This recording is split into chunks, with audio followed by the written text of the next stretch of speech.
Faly-miarabantsika tsirairay avy indray amin'ity alatsinainy maraina fa 20 ny volana oktobra ity. Misaotra an'Andriamanitra isika fa mbola amposahan'ny fahazavany sy ny fahamasinany ary irina mba ho fitahinao an'ny hafa tokoa ny ianao amin'ity anio ity. Alohan'ny dirantsika ny amin'ny mofonaina anio dia vavaka isika. Ianay tsara indrizan-danitro tolotra ianao ny deriny laza ny atsa sy ny voninahitra. Misaotra anao izay fa mbola tombontsoa lehibe no anananay miaraka aminao amin'izao maraina izao. Sokafo ny fomam-paranay andrenao ka aoka ny ho tany lonaka, aoka ihany koa ho tony izay ka anana ny fifaliana, anana ny fikiriza, anana ny fanantenana izay avy aminao rery ihany. Aminaran'i Jesosy, amen. Teny mofinainantsika androany dia manao hoe fahazavana tokana manazava ny lalana.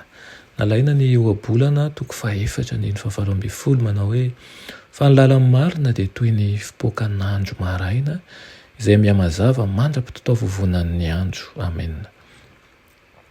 Ny fitiavan'i Kristy ao am-po mampiseho ny heriny mahagaga eo amin'ny fiainana. Io no fahagagana lehibe indrindra natao teo anatrihan'izao tontolo izao izay lava sy feno adalahy.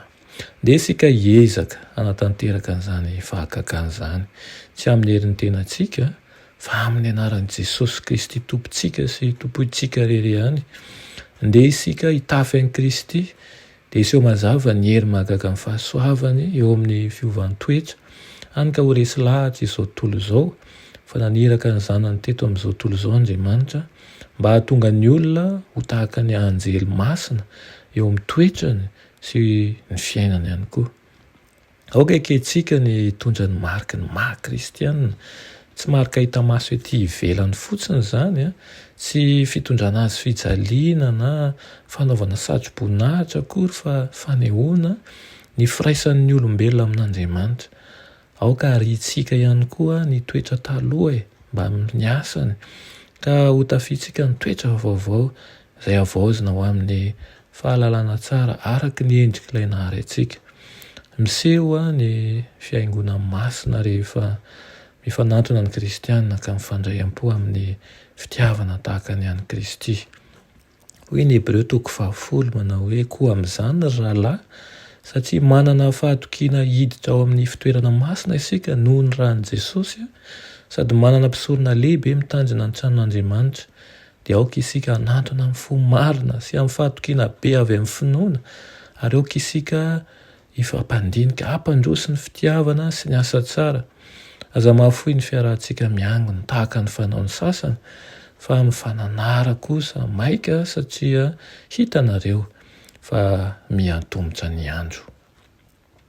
Tokana ihany ny fivavahana marina, tokana ny lalana makany an-danitra, fahazavana tokana ihany koa ny manazava ny lalan'ny mpivahiny eo ampandrosoantsika ho amin'ny fahalalana ny tompo no anekehitsika isaky ny indray mandingana fa Kristy ny fahazavana izao tontolo izao. Izy ny lalana, izy ny fahamarinana ary izy ny fiainana. Ary ho hitantsika fa ny lalana saina izorantsika dia toy ny fipoakan'ny andro maraina izay mihamazava mandrapitao vovonan'ny andro. Lehibe tokoa Jehovah ka mendrika ny hoderany izy. Sambatra, tena sambatra ny tokantrano izay misy ray, misy reny ary misy zanaka izay manompo amin'i Kristy. Iriko anie mba ho tokantrano misy anao izany ka ho tokantrano taratry ny fitiavan'i Kristy sika ho vavadin'ny lanitra mihitsy ka ho tanteraka amintsika ilay faneren'ny tompo ka ho tokantrano sambatra hiaraka isalahy mandra-pahatonga an'i Kristy eny amin'ny rahon'ny lanitra. Amen.